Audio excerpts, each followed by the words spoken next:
Good evening, ladies and gentlemen. Welcome to the least professional show on YouTube. Happy 4th of July. Happy Independence Day. It's one of my favorite holidays. Jason, how are you doing this fine July 4th? Happy 4th of July, everyone. Happy Independence Day. Happy Defeat Tyranny Day. The greatest day in America right now. The greatest It holiday. takes special prominence. I think it's a poignant day today. It takes special prominence. It takes special poignance, I guess, is the term I'm trying to use.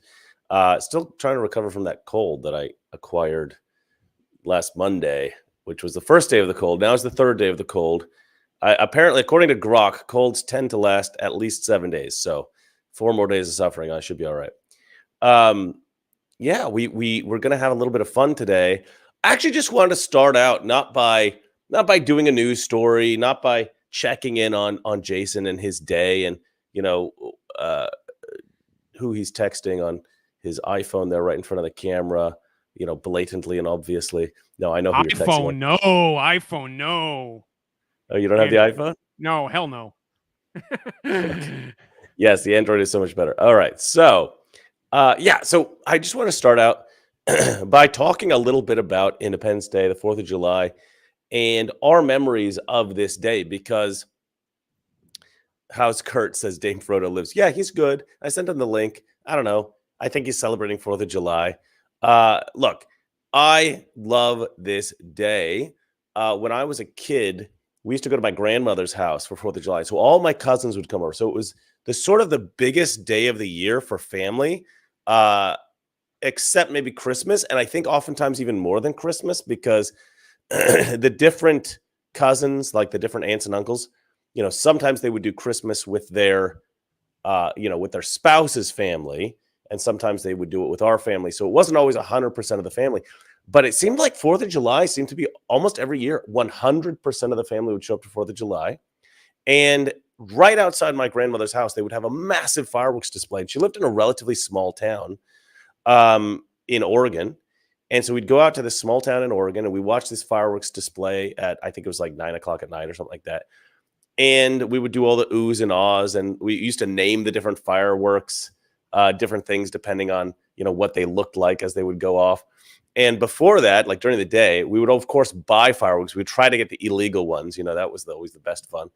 And then we would modify like the, what they call it, like a Piccolo Pete. We would duct tape it and smash it up and light it. And then it would like explode and stuff. I mean, we were crazy, and it was just the smell of, the sulfuric, burning smell, of the fireworks.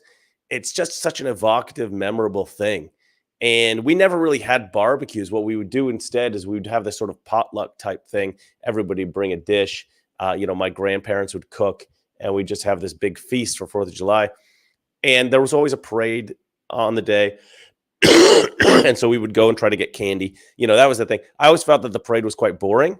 Tractors and stuff is a small town parade, but they had candy. So we loved the candy.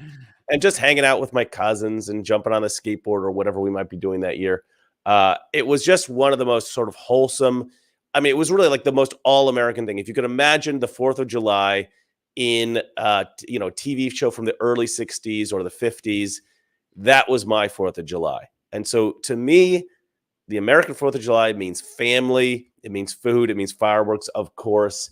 Obviously when I was a kid, I didn't think too much about the meaning behind the 4th of July or the meaning behind Independence Day. I knew about it from school, of course, but that wasn't really what I was thinking about when I thought of the Independence Day. But this year, boy, oh boy, am I thinking about that right now. And we won't say why, but I think we all know. Jason, what was because you're from New York. Yes. So what was your for that? I'm just going to shut this door here. I'll be right back. But you talk. Wow, he leaves on my story. Incredible. I'm just shutting that door. Give me a break. So I come from Brooklyn, New York, and let me tell you, when I was growing up in New York, 4th of July was one of the biggest celebrations of the year. One of the biggest. I think the only one that beat 4th of July in New York was Christmas, where people would go all out. Yeah. And it was a neighborhood event. Like in our neighborhood, it was a neighborhood event. Everybody participated in the 4th of July. And it was great, man. So I have a story. Like I grew up in an Italian neighborhood.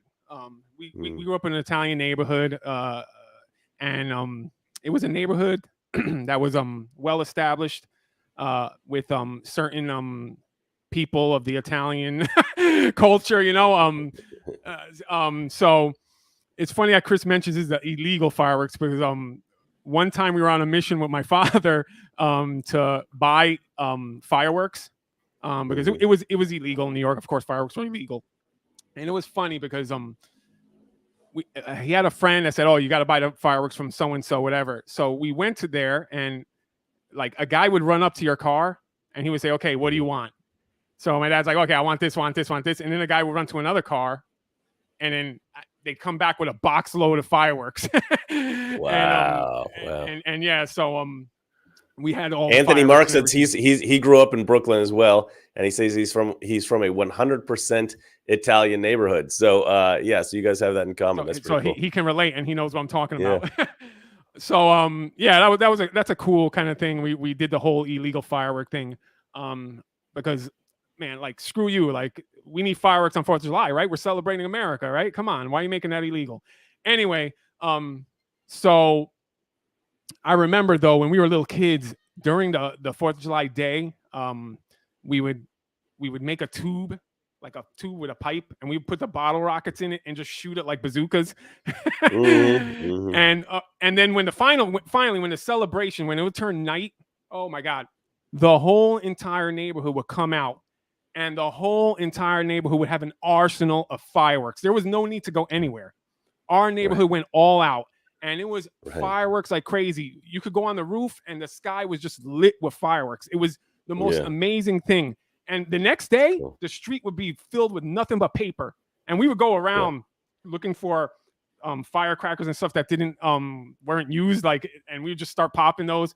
But like, it was an all-out event. People were proud to be an American. Everybody there in that neighborhood was proud to be an American. I remember one night, I'm sorry if I'm going on, but I remember one 4th of July night, my neighbor, he came out to the middle of the street, and we were like, what is he going to do? He put out, like, from one end to the street to the other from one end to another end of the street, a huge X of just fireworks, of firecrackers. And he lit that thing, and that thing went on for like 10 minutes and left a mark of like X on the street. It went on. Like I've never early advertising for Twitter. I've never had 4th of July's like that ever again. Especially here in Miami and Florida. Like when we came here, it was like, okay, culture shock. Like, why isn't nobody really celebrating? It's getting a little better now, but man, I mean, growing up with that was an amazing, and you really appreciate like and we were holiday. In the 80s. Yeah, and the 80s was just a very different time. Okay, Hoff Power Concrete and Simplified Crawfish Company jumps in with $2, and I think he just wants me to say this on air. He says, "Hello, motherfuckers." Anyway, so but look, in the 1980s, I remember this so well. You know, I was actually on a date yesterday, and I was telling the girl about like other eras. I didn't want to tell her the 1980s because I didn't want her to know that I lived through the 1980s. She was a little bit younger than me. Anyway, she eventually found out. It's okay. We're still going out tomorrow, so it's fine. But anyway, this girl definitely was not alive during the 80s or the 90s. But anyway, so this I'm talking to this girl about this, and I'm remembering back, like, you know, like sometimes you'd go camping, right? And you smell that smell of the campfire. And, you know, sometimes we would go camping on the 4th of July. So you get the campfire and you'd get that sort of smell of the fireworks and everything like that. And you get that family feeling and everything. And there was this kind of a sense, I don't want to say lawlessness, but there was a sense that like everything was deregulated. You know, like you didn't have to wear, or in the early 80s, you didn't have to wear a seatbelt. You know, you could just pile in the back of the truck or whatever. You know, you could pile in the back of the car, the station wagon, whatever it might be. And life was just different. It just felt like life was more raw. Life was more real in the 1980s. And, you know, I've traveled to Indonesia. I'm in Bali right now. And Bali is kind of like that. Like sometimes you know, they set off fireworks all the time here. It's weird. And you can kind of smell in the air the fires from like the burning the rice fields or whatever they're doing. And there is this kind of sense that you're like both camping and on the 4th of July at the same time. And it's one of the most amazing things. And I feel like I'm back in the 1980s with the deregulation and everything like that. So I kind of feel like I live in, even though I didn't really get to celebrate 4th of July this year, which is really sad for me.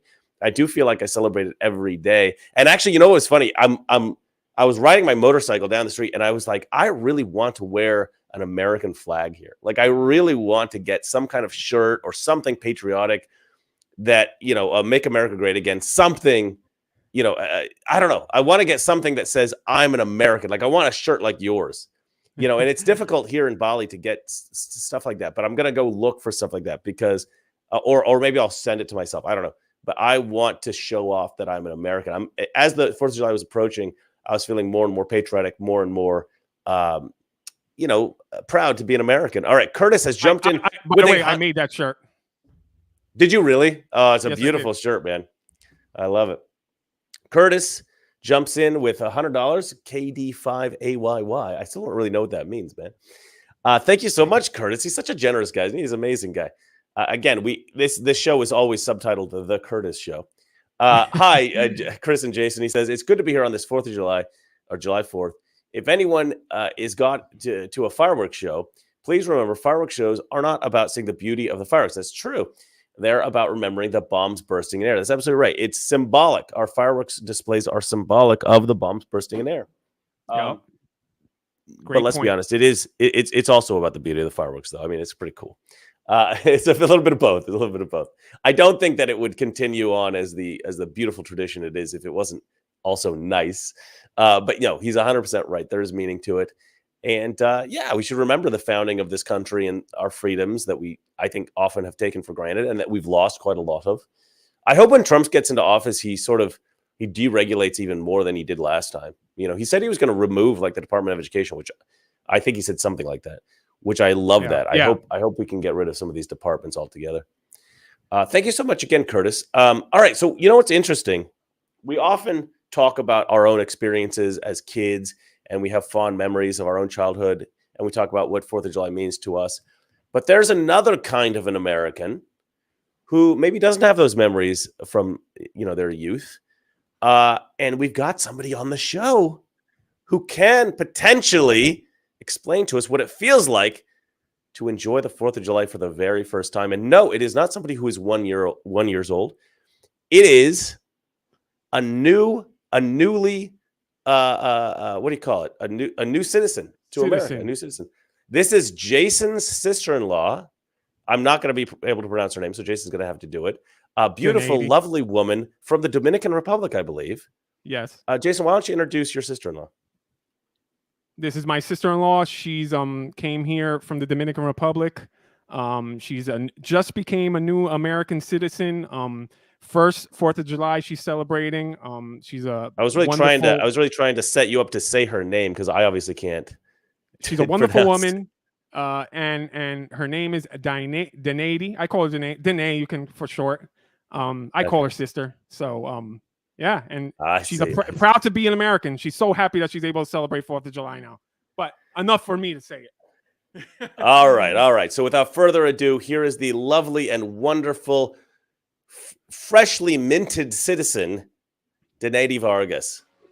Welcome to the show, Danae. Hi, thank you so much. I'm so, happy and very emotional right now. It's so hard. It was so hard for me. I don't know, guys. I'm like very stressed. You have to help me out. Yeah, I promise I would. I promise we would. Time. Yeah, I promise we would give her the answer so she can be less nervous. Oh, you're terrible. This is very humiliating. No. You're doing an amazing job. You're doing an amazing job. You know, this is nobody watches this show anyway. So it's just us really that you're talking to. But exactly. It's really great to meet you. Jason has mentioned you a couple of times on the show. So it's nice to finally put a face to the name sister, because he's never mentioned your name, actually, to be honest. But MMA Fix has jumped in with $2, and he says the DOT started in the 1980s or in 1980, way too overregulated. Well, that's exactly right. That's exactly what I'm talking about. So much of America has become overly regulated. I don't really believe that we're a free country. When we say we're a free country, it feels like we're not anymore. I feel like Bali feels more free than America did, even though I know there's some laws specifically that we have that are more free. But yeah, like we lost our freedom of speech essentially. But anyway, Denady, you got your citizenship recently. And yes, I did. I guess the big question on everybody's mind, the elephant in the room, are you going to vote in November? I will. You will. Okay, interesting. Interesting. I think Jason knows what I'm really thinking. Tell them how much you've been waiting for that. Yes, I was waiting. Like I came here in 2018. It was October, so 5 years. Yeah. By the way, Wow. people, she didn't speak any English when she came here. So she, it's amazing how good her English is now, because she came here without speaking any English, but she was determined to learn it. Go ahead. Fantastic. Yeah, Well, your English is a lot better than my Spanish, so. Let me tell you something. Right now, I'm very nervous. Like I'm forgetting my English. I feel like that. I'm shaking. Well, I love your headband. It's like the best. I kind of want that. I want one like this. You know, that's very cool. Thank you so much. Cool. I'm so happy to be here.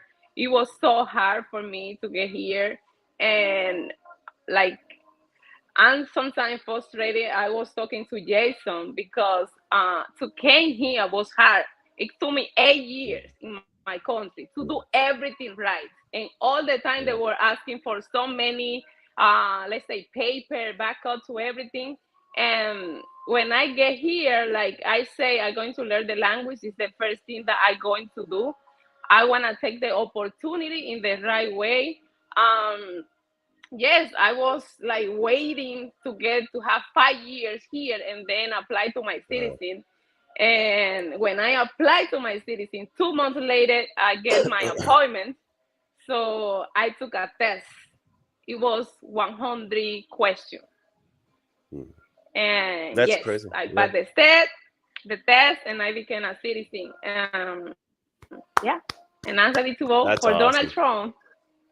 Oh, you're ready to vote for Donald? That was really what I was getting at. I mean, wasn't it, Jason? I mean, that's what we really wanted to know. You're going to vote for Donald Trump. Well, let me jump in here real quick. Curtis has given us another $100 super chat. What a gentleman! This guy's such a generous guy. He says this super chat is just for Denady.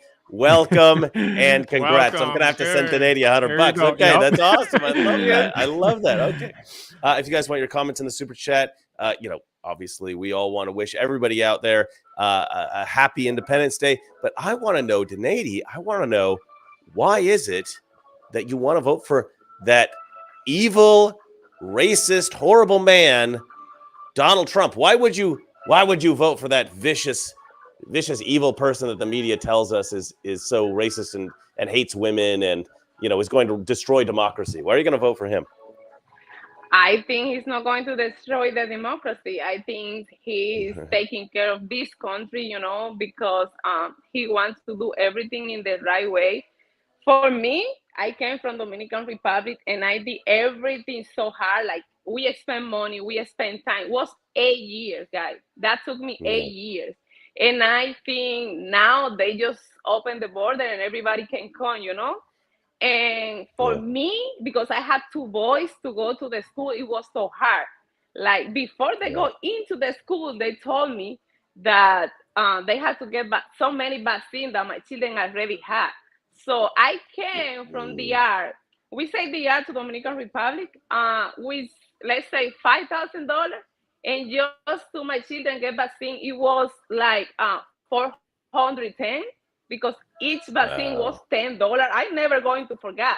And then now, like they just come, they're going to school, and you know what I mean? Why? They made me to do everything right. And now they open borders and we don't know who is coming through the borders. You know what I mean? Like they supposed to be fair with everyone. Yeah, and no, I think that the people who came. No, sorry, go on, keep talking. Yeah. No, I think this is a country that everyone wanna come, but you're supposed to do it in the right way. Because if we don't do it like that, we're going to. Did we get a freeze? Did we get a freeze? She got a freeze. Okay, well that's all right. She'll probably be back soon. So yeah, there she goes. Oh, there she is. We've got her back. Okay. No, Donati, I feel like the people who do come to America the right way, the immigrants who do come here the right way, and they do spend so much money and they do spend so much time, those are the people that really resent the illegal immigrants the most. Yeah. Can you hear me? Yeah, Can you hear I me? think it's like if you do Yeah, the okay. thing the right way, yes, but like the way that Uh-oh. It's All freezing right, again. Jason, what do you got? So I yeah, don't oh, know what is it's going on, it's guys. okay. Oh, it's It probably happens. just the Wi-Fi or the Yeah. I connection. wasn't Yeah, it's not ready. I always. wasn't ready. You know, it was last But Oh, it's not year. your fault. It's not your fault. This happens sometimes. Danae, I want you to explain to them how bad you've been wanting to vote for Trump. Like you've been telling me all the time, like I can't wait to be a citizen. I can't wait to be a citizen. For that, one of your reasons. Yes, one of my reason is like I grew up as a Christian, you know, it's very difficult that now they are putting like I can say I had two boys. They are putting the voice so down and I don't like it at all. I know our governor he's trying to help us, but he is not in every school, you You mean the know. voice of I'm not Christians rich specifically? and let's say I am Christian, you know, Mhm. and then my children are in public school. I don't have no money, you know. And I know our governor, he tried to help us as a parents, but in the school we have evil teachers. I can say like that. And sometimes my boy, he come to me and he say he's 10 years old. Let's say last year he was 9 years old. And he said, Mom, like, I don't feel good with my teacher at all. And I say, why, baby? He told me, because the teacher said that the girls are very smart and like we are not. Like you are a troublemaker and that kind of stuff. So, and Wow. I say, Wow. I can't with that, you know? It's so Yeah. hard. And Yeah. they want to talk with him about things that I'm not agree. Like I send my children to go to a school to learn the language in the right way because I don't have the opportunity. I'm learning on my own, you know, to learn Mhm. math, history, and that kind of stuff that they don't know already because I asked so many questions that my little one didn't know. Wow. Yeah. And Yeah. I gotta like, say, I know we're public gonna, school. Yeah, public school isn't the best, and that's why I think a lot of us on the right, including Donald Trump, we tend to support vouchers for private school or charter schools or any kind of privatization of the school system, because I think that the public schools, because of the way that it's set up, where you get money mm-hmm, because of the people that live in your district, and yeah, then you get stuck into a district, it actually hurts people like low income people the most, right? It disproportionately affects yeah. immigrants and black people and all the people that the left says that they love. But they're like, oh no, we can't privatize schools because of the teachers' unions. And then you send your kid to a public school and they teach them a bunch of woke garbage and they don't teach them what's really important, which is the fundamentals. And another example that I have is one day he said like, oh God, whatever. He said God. And they said here is not allowed to say God. And I went to the Wow. principal Wow. and I said, look, I come to this country because we are free of speech, free of religion, and why you told me that my son is not able to say God? If they don't Wow. believe in God, I understand and I can respect that. But at least they have to respect my children.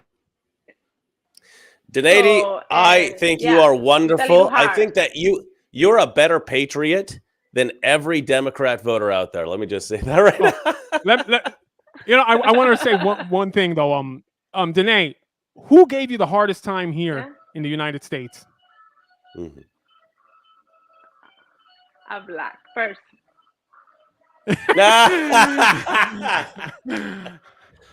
They Yes, don't like um, immigrants. I never. Black Americans don't tend to like immigrants. I found this to be true with a girlfriend that I had in college. She worked at what was your grocery store over there in Florida? Publix. Yeah, Publix. Her mother was working at Publix. Her mother was an immigrant. She didn't speak perfect English. She had an accent and everything. And the Black American women that worked at that Publix were so cruel and vicious and disrespectful to her. It almost made me want to go to the Publix and like chew them out and be like, listen, you annoying evil bitches, you show her some respect. You know what I mean? Like I wanted to like chew these ladies out because like to me that was totally unacceptable. But yeah, a lot of Black Americans, not all, obviously not all, but culturally, and maybe this is a Miami thing or something. To me, like white Americans are very welcoming to immigrants. We're very friendly, but Black Americans, they don't have that. They're not taught this, that you have to respect everybody around the world. They're too welcoming. White people? Yeah. That's true. Let me explain something to you how it was. So I started working in a condominium. I was from this at that time. And he came to by the way, hold on, Danae. By the way, guys, she has never taken anything from the government. She's gotten jobs on her own. She's worked through everything. She's has a home and it's all on her own. It's with no help from the government. Okay, and that's what's great about America. That an immigrant could come and be so successful as she is. For real. So go on, Danae. Go on. I'm sorry. Yeah, I mean, Republicans, we're not against immigrants like the left says. We just want the good immigrants. Sorry, Danae, I didn't mean to cut you off. But like this girl I was with the other day on this date, right? She's from Russia, and I said something about her coming to America, and we were talking about how it was very difficult to get to America, and she's like, "Well, I'm single. She's 23 years old. Yeah, people are gonna get mad at me for that, but that's true. And she's a beautiful young woman, and so she's like, I think it's gonna be very hard for me to get to America because the American, immigration, they're gonna think that I'm gonna stay in America." And I'm like, this is the dumbest thing I've ever heard. It's like, because they think, oh, she's not going to leave. I'm like, listen, guys, single, beautiful Russian girl. If she stays, it's a good thing. These are the people we want to stay in America. Like, oh no, she might overstay her visa. Like, what we're going to bring in? We're going to bring a lot of military-aged men from China and from the Middle East and from South American gangs. Those are the ones we want. Oh, I'm sorry. You're a beautiful, single, 23-year-old Russian girl? You might overstay your visa. Like, what is going on in America? We got our priorities all wrong. I think we should have a special program just for hot Russian girls. At least they can stay at my place. I'll set them up. Like, it'll be perfect. Anyway, that's hilarious. Sorry today. I'm just making jokes here, but yeah, go on. It's okay. And I want to say two different things. The first one, yes, I was discriminated with Black people. At that time, I was from desk. I know, like I said, I have a strong accent. I just came 5 years and a half ago, and I tried so hard. Accent, and I was in it.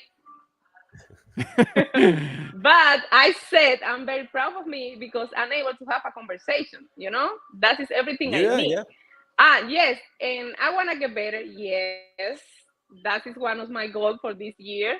And I remember I was working at the front desk, and he came to me and he asked me for something, and I answered to him, but he started like mad at me for no reason, and he said, "You are not from here. You don't speak English, wherever."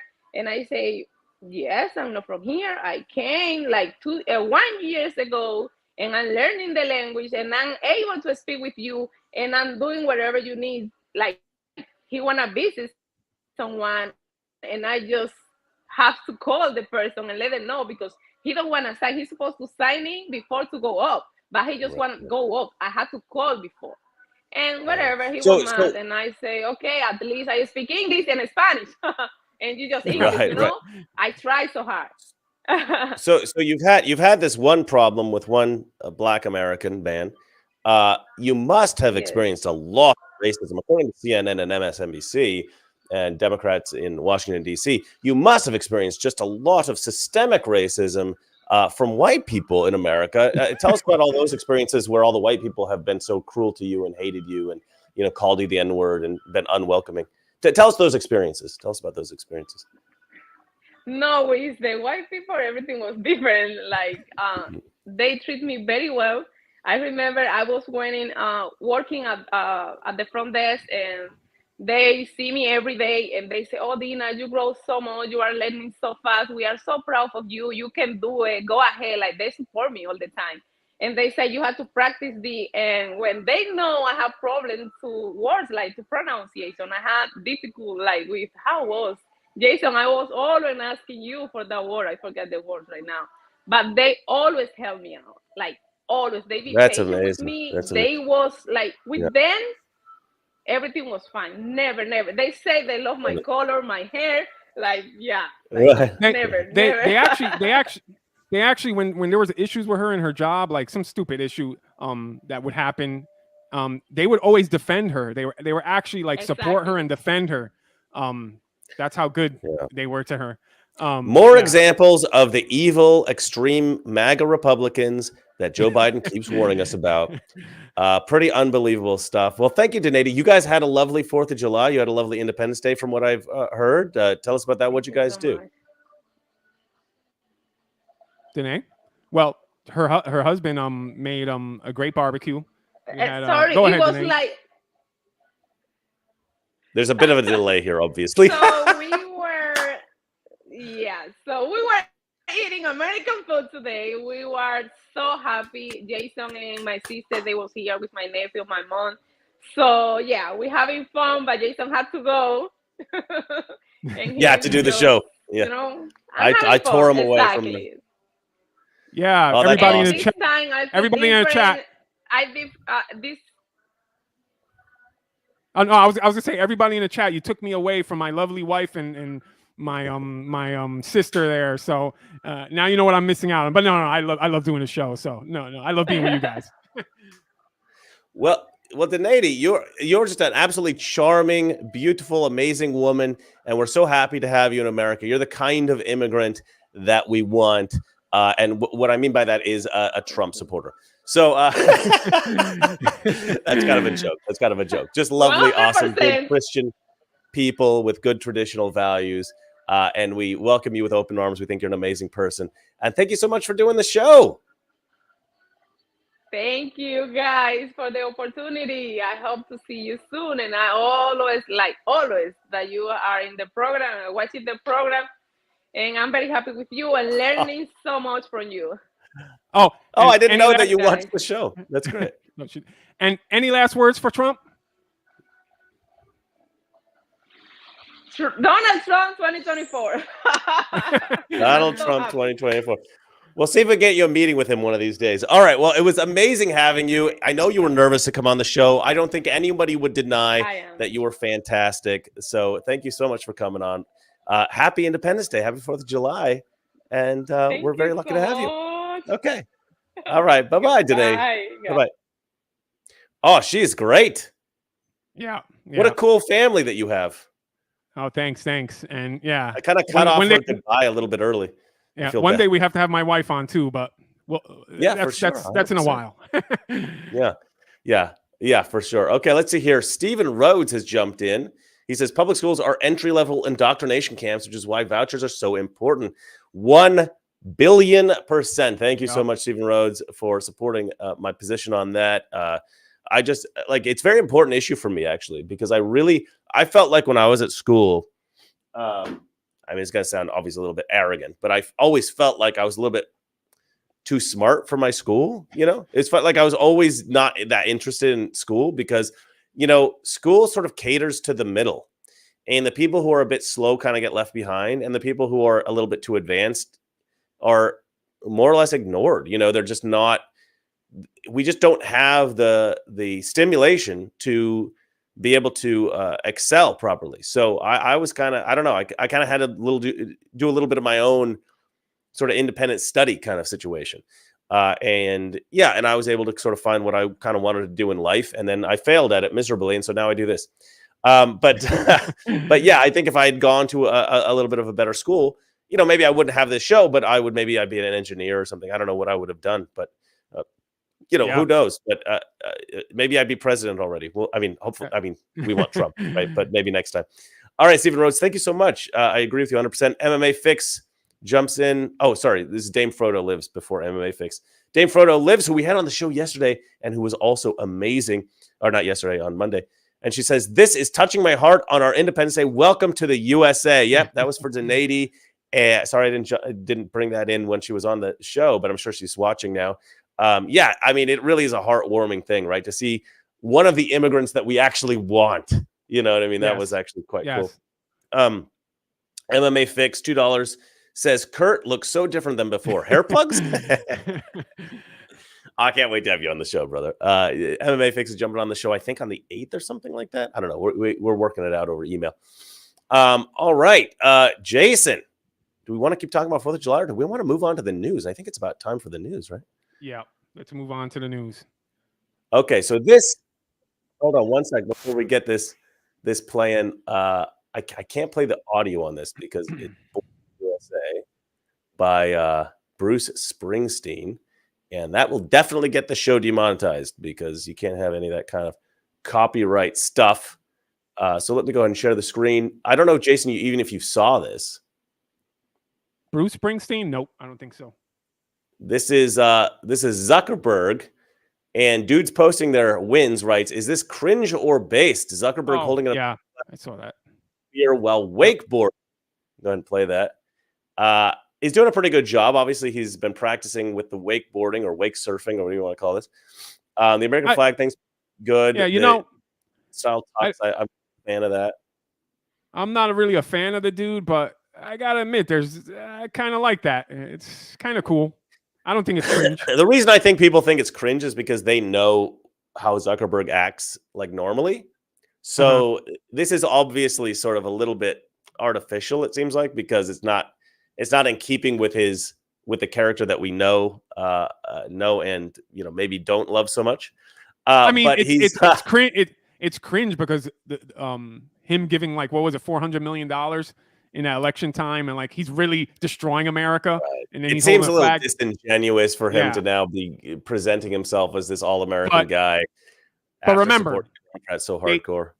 Remember, they think they're actually doing good for the United States. I think like what you. Well, that's say. Right, and I think if it were somebody else that if it was a guy that we didn't know who he was, I think we'd all be like, hell yes, yeah. Because it's Zuckerberg, I think there's a little bit of and so cringe or based. Can it be both? I don't know. Maybe Zuckerberg's been red pilled. I like to be an optimist. I like to give him the benefit of the doubt.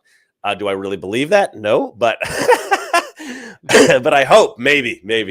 All right, let's. By the way, just I don't mean to interrupt, but Danae sent me a text, and she just wanted everybody to know that coming to the United States, there's opportunity for everybody. Because by the time she was in that front desk job, she's had 3 promotions, a different job. She's like assistant manager now for a whole building. So the opportunity is there if you really want it. For no matter who, American, immigrant, whatever. That's what makes America great. Anyway, I absolutely love it. I'm trying to make a joke about her, something bad, but I don't want to make a joke. I just want to celebrate her awesomeness and indicate my appreciation on this fine Independence Day. And because Independence Day to me, like I say, it's all about family. Even though it's there is historical meaning to it. I think in terms of like our own experiences. In our own lifetime. I was born a long time ago. I was born in 1979, and you were born even earlier than that, man. And we experienced, I think, many 4th of Julys, and they're so full of family and fun and just great times. And it's really an American experience. It's a very American experience. One of the most American experiences I can think of. And and so it's great that you have your family on here, and it's great you guys got to spend 4th of July together and have what seemed to be a good time. You didn't really talk too much about it, but it seemed like it was a great 4th of July for you guys. Yeah, it was. Your cue to go. Yeah, it was great. Yeah, I think it was a perfect moment to have her on for her first 4th of July. Yeah, right. It's so cool. It's great to enjoy this moment right now. But if Biden wins another 4 terms, another 4 years, we're in deep doo doo. It may be 4 terms if he can hold on to life. They might. I'm beginning to think you're right, Chris. I'm beginning to think they actually are going to run him. Because what I've been seeing lately, they're like pushing Kamala now. Like, have you noticed? Like, they're like pushing her hardcore right now. So I'm thinking Trump was talking to some Trump fans, and he got caught on camera. I think you posted. I have that article. I wasn't going to post it because there's some swearing in it, so I was going to Wasn't going to play that, but I don't know. Maybe we'll play it. And he's speculated that maybe they will bring in Kamala. And he's like, she's a bigger disaster than Biden. Yeah. Well, we'll play that a little bit later. But what I'm thinking now is like they're just going to let Biden. They're going to run Biden. Hopefully, they're going to cheat. Hopefully, they're going to steal the election. They think they're going to steal the election, and he's just going to probably drop out then, and Kamala becomes president. Yeah, it doesn't matter at that point who's president. Although I do think they like.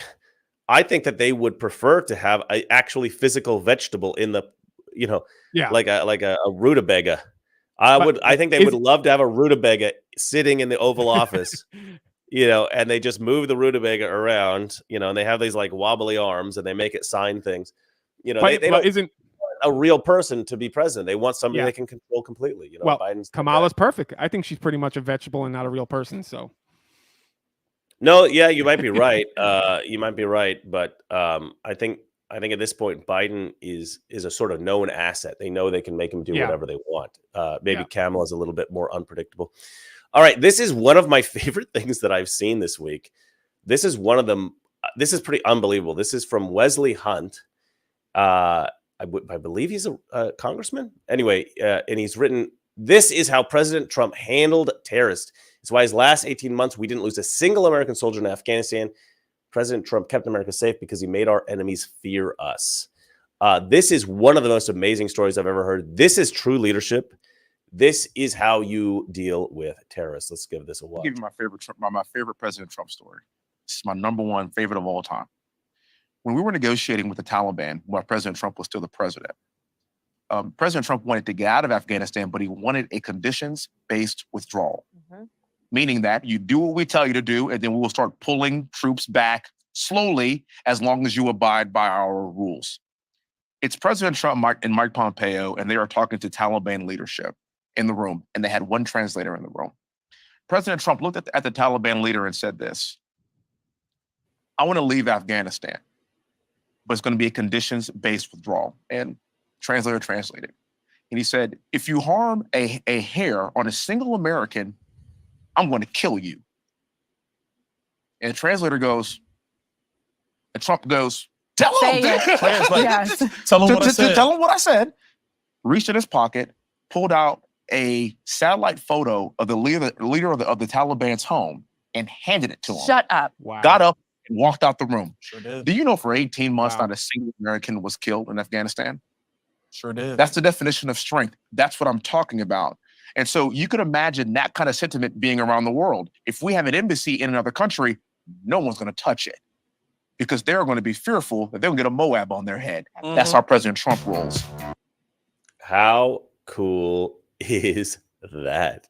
No, it just pisses me off more, man. It makes I know, me angry. because think of Biden doing something like that. Think of Biden negotiating with them.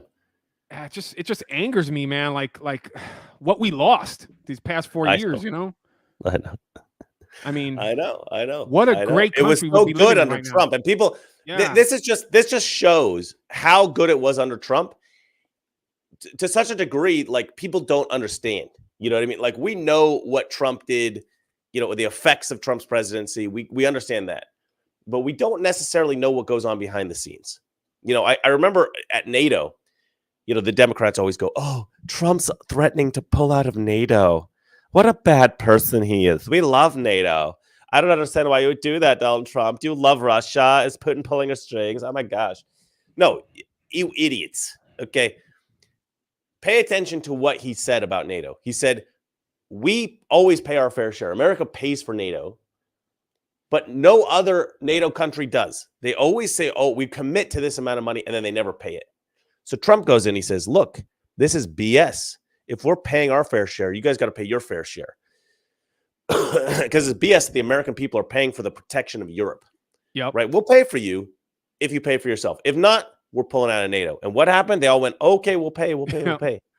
Of course, Biden's in now, so they're back to their old ways. But you know what happened in Europe after Trump did that? Everybody started putting more money into their own militaries. Into their own personal military, because they realized America might not protect us.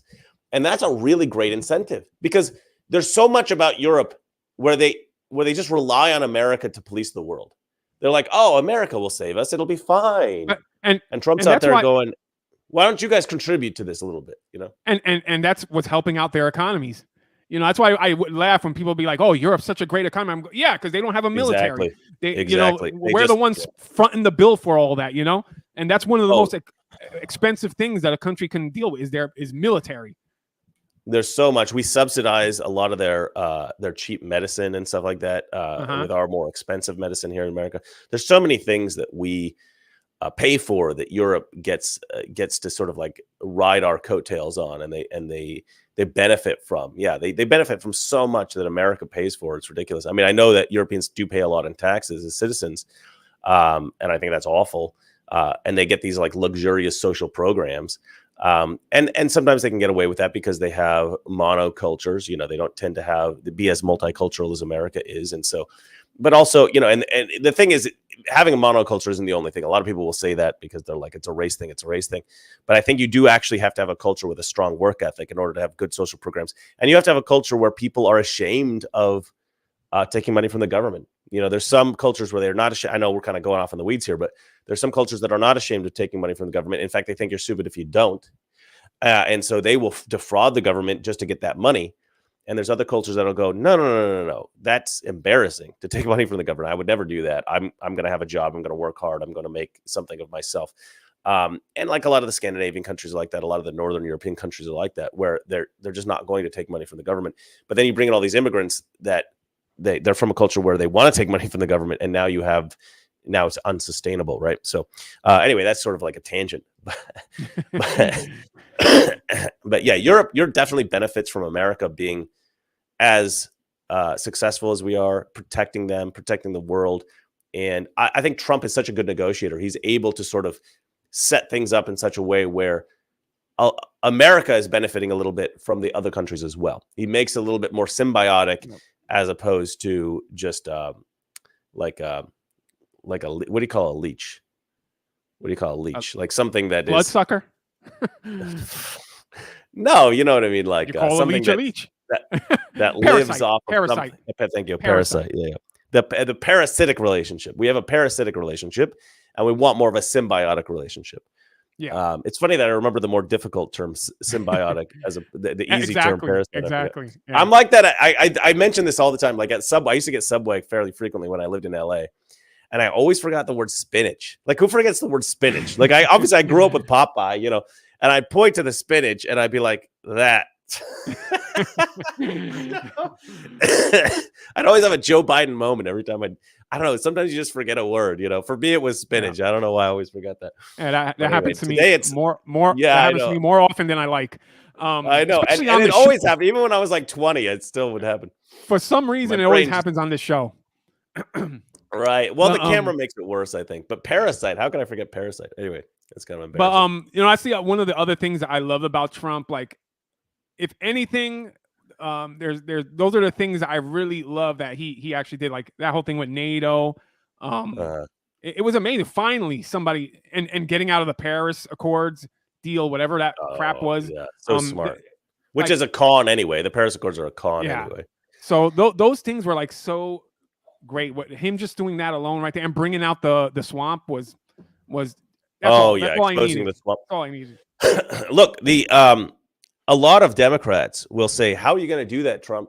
You make these promises. How are you going to do it?" Like Barack Obama. How are you going to bring back manufacturing jobs? They're just not going to come back. What did Trump do? Magic he brought wand? Them back. What magic wand do you have? Well, he did bring them back, and now Barack Obama looks like a damn fool because he couldn't do it, and Donald Trump could. But moments like this, like Trump will say, if I get put into office, if I get voted in again, even before I step into the White House, when I'm president-elect, I will end the war in Ukraine. And the Democrats are just like, BS. How are you going to do it? How are you going to do that? Well, I love these behind-the-scenes stories, right? I love this story in particular because this is the kind of thing, this is how you deal with terrorists. This is exactly how you do it. Yeah. Trump understands leverage. He understands negotiating tactics. Like, he understands how to do this. He knew what leverage he had. He knew how to leverage this guy. Joe Biden doesn't know how to do that. Barack Obama doesn't know how to do that. Hillary Clinton, they don't know how to do this crap. You know These what it is, lifelong Chris? politicians. Yeah, go on. You know what it is? He's a man. You know, he's a man. He's an alpha. He you know, these guys, these other people, they're just, I don't know, politicians. Can you really call them men? You know. But that's what Trump is. That's why I like Trump, because he wasn't a politician. He was a man. He meant, like, he really meant business. And you're right. He knew how to deal with these people, because he's probably been dealing with world leaders for most of his life. So. Sorry, I'm I'm still recovering from a cold, politicians. so I'm occasionally going off screen to blow my nose. I don't have a Hunter Biden problem, Hunter Biden-like problem. So he's been dealing with world leaders. He's been dealing with politicians, you know, and he's a man. So what better But person is there to be also it president? comes from like his whole life dealing with, you know, tough negotiations for real estate, and, you know, all of his businesses dealing with tough negotiations. He's figured out, I mean, if you read The Art of the Deal, you understand how he thinks. If you read The Art of the Deal, you understand how he leverages whatever he has to leverage, right? How he figures out, he makes sure he's in a position where he's in an advantageous position, and then he uses that, you know, fully. He uses that leverage fully. And that's what he does as president. And you have so much leverage as president of the United States of America, and people don't understand that. You know, like Biden doesn't understand it. Hillary doesn't understand it. Barack Obama doesn't. Trump gets it. This is why we're safe. This is why there are no new wars when Trump is president. This is why no one dies in Afghanistan when he goes and deals with the Taliban. Trump understands how to talk to these people. He understands this is the power we have. You will do what we tell you to do. We're America. Biden doesn't do that. Biden goes in and he goes, and they go, what? No. And then they just ignore him. He lets them dictate what's going to happen. You know, he does. They lead from behind. The Democrats lead from behind. You know, the other thing, like that story about the Taliban is great. You know why? Because he did it. He did it to that Iranian general, so they know he's not going to play around, because he already had an example. Yeah, he bombed it out of Soleimani. Yeah, so they're looking at that going, oh, he will kill me. Yes. He will find me and he will kill me. Okay. And I love that he walked out of the room, because he knew he didn't have to say anything else. He didn't even have to get the person to say okay. He didn't want to have a debate. He didn't want to have an argument. Yeah. That was the final word. He knew it. The other guy knew it. There was no reason to stay in that room.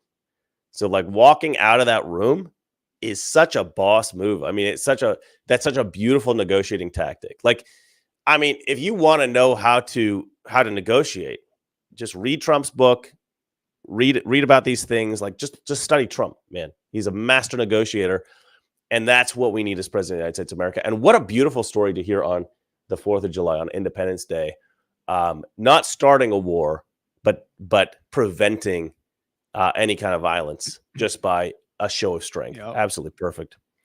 All right, what else we got? I don't even know what else we got here. Oh, this is a cool story. This is a story that I don't think you're going to see in the news. So apparently the city of Coeur d'Alene, Idaho, where I've actually been to Coeur d'Alene, because my father's originally from a town in Montana that's quite close to Coeur d'Alene, in Glacier National Park. He's from right close to Glacier National Park. He's from Kalispell, Montana. Anyway, just across from this Coeur d'Alene, Idaho. And so Coeur d'Alene, Idaho, for whatever reason, banned crosses, the Christian cross, banned crosses from their 4th of July parade, which is ridiculous. I mean, this is just the kind of nonsense that you get in these, you know, totalitarian countries now in America. Let me try to find this. Okay, there we go. So let me show you what happened when they banned crosses from the 4th of July parade in Coeur d'Alene, Idaho. Everybody's holding a cross. Like, they made their own crosses and then just started walking around with these crosses in the parade. Like, I love this so much. This is America, you guys. This is perfect. Oh, you're going to ban crosses? Yeah, you are. Okay, sure. Anyway, I thought that was cool. This is from, who's this from? Kate Davis-Cord. I think she's up in Seattle, a reporter up in Seattle, and she always reports stuff that nobody else does. So congratulations to her. Anyway, I thought that was really cool. I don't know. What do you think, Jace? I think that's awesome. And ban crosses. What does that even mean? You can't ban crosses. Like, what I don't get it. I don't understand what state people people that worked in the government. aren't allowed to do cross. I don't get it. Like, you can't ban crosses. Yeah, how do you ban a cross? That's like Yeah. the most un-American thing you could possibly Great. do in the world. So I guess we could ban the pride flag then, right? Like, come on, man. Come on, man. I wouldn't mind that. I wouldn't mind that. Not because it's a symbol of homosexuality, but because it's tacky. Yeah. Has there ever been an uglier flag than the pride flag? Let's be honest. It's the ugliest flag, and it keeps getting uglier. Yeah, it gets uglier as they go. As soon as they put the brown in it, I was like, really? The brown in it? What are you trying to remind us of there? Anyway, Yeah, I don't know. exactly. I don't know what this video is. You posted this, so I don't know what this is. So let's go have a watch, and hopefully it's not too disgusting. I'm here enjoying a nice day at the beach with my kids, and I turn around. I got these flags planted here on the beach by these MAGA. Listen, this is all America. We know you didn't storm the beaches to stake out your territory on the beach. This isn't the fucking moon. I get it. This is America. Why do you post videos like this, Jace? Of my flag. This is a Why big do you post headline. videos with so much swearing in them? This went viral. Go fuck yourselves. I'm here enjoying. What an a-hole. Yeah. So on 4th of July, having an American flag on the beach is like crazy for this guy. Isn't it funny the difference between the left and the right? They're like, Yeah. you're not allowed to have crosses. So so these people are like, okay, boom, crosses. We're listening to your sister-in-law talk about how proud she is to be an American, how proud she is to vote for Trump. It's all positive. You know what I mean? I think the show of defiance of carrying a Christian cross when they say you can't, to me, that's positive. That's a very positive thing. Yeah. This whole thing where it's like these MAGA Fs, why is this guy so negative? They're so filled with bile and hate, these leftists. They're such nasty people. You know what I mean? Like, Yeah. I really think Trump derangement syndrome is like a cancer, I wrote, I replied to him, obviously he prefers the pride flag. I know. Speaking of the pride flag,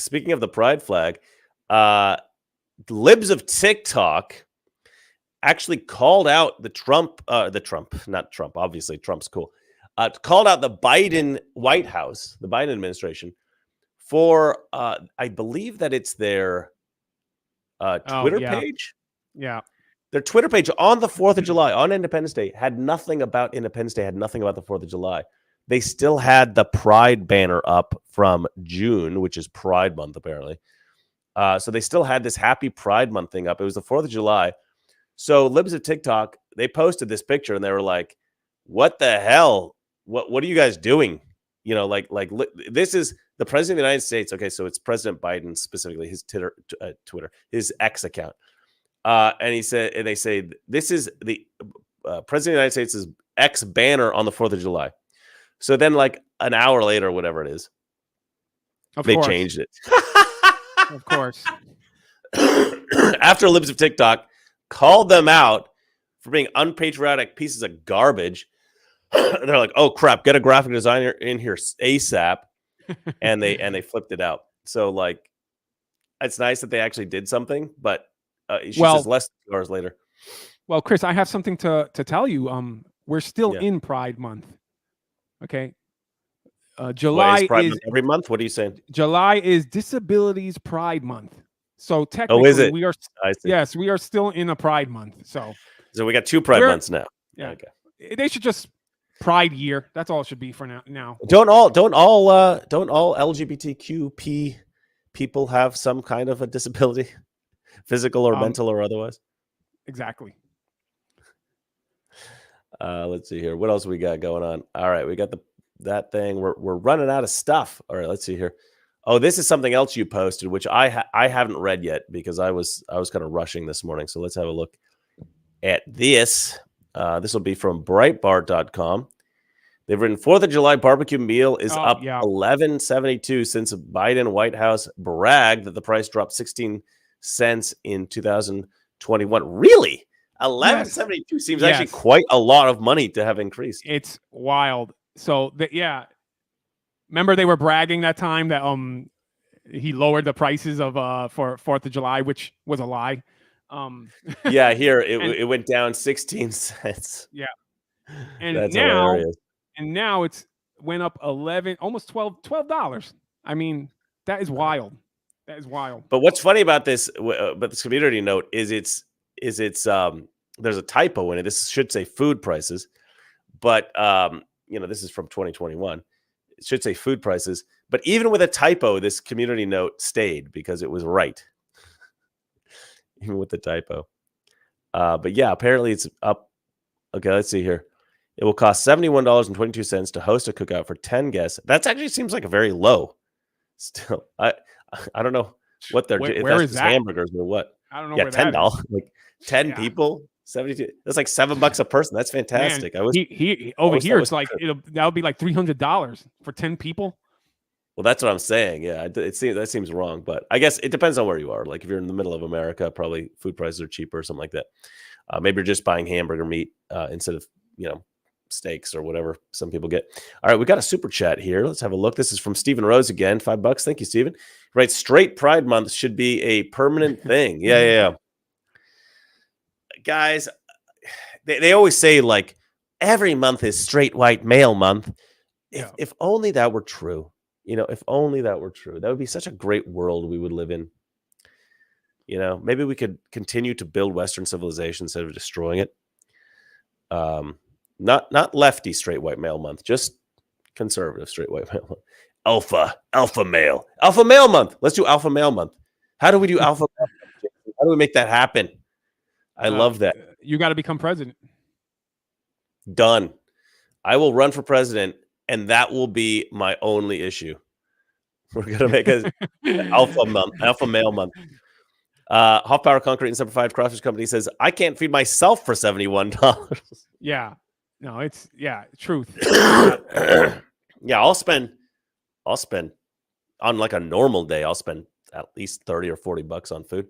I mean, not anymore because I've had this issue where I've gotten this thing called it's a medical condition called being fat. So I got a bit fat and and I was like trying to work out how to like diet properly I was like buying food from some fancy places and I was like making my own stuff. And I'm going to do a video about this eventually, but I realized that in order to really get my calories where I want them and to get the right kind of food that's going to fill me up and not make me hungry all day, I would have to make all of my food myself every single day, and that's the last time I lost weight and I was able to get really, really shredded. That's what I had to do. I had to make my own food. So I met this bodybuilder guy last week and he got all this meal prep done for him from a company. And I'm like, oh, that's quite cool. Because I'm out in like a third world country, a lot of this stuff is quite cheap here. So I was like, oh, what if I can do that? So I go ahead and I say, hey, I text the guy. I'm like, hey, can you give me the company that you do the food prep from? So he sends me the number and I look the company up and I'm like, oh, this food prep company, they give me like a little menu thing. The guy sends me like a menu thing. And one of them, in order for me to, I eat about 1,000 calories a day right now. And I'm never hungry because the food's quite filling. Like the guy knows how to make these little prep kits. And I eat twice a day and it's a total of about 1,000 calories a day. And I pay, and I'm not kidding, $40 a week for food. $40 a week now for food. It's fantastic. I'm like, really? Amazing. But it is 5 days a week. So it's almost $10 a day. So then on the weekends, I got to make my own food or buy food or whatever. But because of dates, I usually have some prep kits done, like still at the end of the week. So after a month, I should be should look pretty shredded. That's the goal anyway, to be a little bit more fit. If you guys can find a food prep company and you want to lose weight, it's such a great thing to do if you can find something like that. This guy that I've got is just awesome and it's relatively cheap. And you know what I found actually, because I've been selling my Patriot supply for a long time, like we all do. If you want emergency food kits, definitely go to preparewithmrreagan.com and go ahead and get your emergency food kits. But I was looking at the price of the emergency food kit for, I think it's like a 4-week food kit. And it's actually the same price as my diet prep kits. But my diet prep kits are only 1,000 calories 5 days a week. And I think these 4-week My Patriot Supply food kits, it's the same price, but it's 2,000 calories a day, 7 days a week. So it's way more calories for the money. So it's actually cheaper to buy these emergency food kits. So if you want those, I think it's actually a really good deal right now. Anyway, preparewithmrreagan.com if you want to do that. Stephen Rhodes jumps in. He says, $5. Thank you, Stephen Rhodes. He says that'll pay that $5, Stephen. That will pay for what is it? A small fraction of my weekly food for what is it? It's like half. That's like one meal a week. That'll pay for that. That's awesome. Thank you, Stephen Rose. He says Biden based the 16-cent savings on buying Thanksgiving items from Dollar General. Is that actually true? I didn't know that. I hadn't heard that. Yeah, I didn't know that. That's quite funny. Actually, it's not going to pay for one of my meals because I have to split it with you. I'll just send you the money. That's pretty funny. But remind me to send your sister-in-law $100 because that was specifically designated for her. So we're not going to get that, Jace. We're not going to get that money. You can yell at her for that. But anyway, yeah. Sorry, I went on a little bit of a tangent. She just sent a text. She said, "Jason, don't worry, you could keep that." No, we're sending her that money. That's ridiculous. Yeah, of course we are. All right, what else do we have here? Do you have anything to say about how much money you spend a week on food? Oh my God, it's crazy.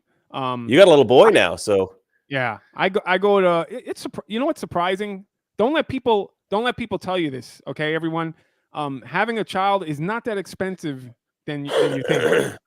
Yeah, I thought kids don't eat that much, isn't it? Yeah, I thought it was gonna be crazy expensive, but actually, it's not. It's almost the same as when it was just me and my wife alone. Right. But well, you can cut back on your own luxuries a little bit, and then it would be the same, wouldn't it? Yeah, but it's not expensive at all. I thought it would be, but then again, we haven't started the whole school thing, so who knows? Yeah. And also, I think that the real expense is time because you end up having to spend a lot of time. That is the thing that I find is the most. It's not draining because I love being with him, but it's the most time consuming. The most tiring is just. Yeah, it's a lot. Yeah, having kids is exhausting, man. Yeah, it is. It's but it's a happy time. It's well worth it. I love it. And well, I miss work into it's like putting work into it's like putting work into anything that's worthwhile. You know? It's of course it's going to be tiring. Work, yeah. And but I feel like time goes by so fast that man, because I'm missing moments in his life where I'm like, man, I wish because when he was littler, it was so cute anyway, you gotta take every moment as it comes. But as far as food, like I'll go shop at Aldi's now, because I used to sometimes shop at Walmart or go to Publix or something like that. But those places are way too expensive now. So I'll go to Aldi's and man, I would say, I would say a month, maybe $400, $500 a month. Right. Just on food. Right. Yeah. I'm probably that's cheap. That's me, like, because we're not big eaters. We're not like crazy as far as food. So we're able to manage that pretty good. So I could only imagine a family of 5 or a family of 6. Man, it must be like a lot. And the thing that's the worst. I think the worst thing is not the food. It's the gas. Because that's where the if you eat too much broccoli or protein shakes, that's just going to be a natural consequence of that, Jason. Yeah. But I think that was a very Kurt joke. Kurt's not here, so well, I'm starting to sound like Jeff or RFK Jr. The energy cost is where it hits the most.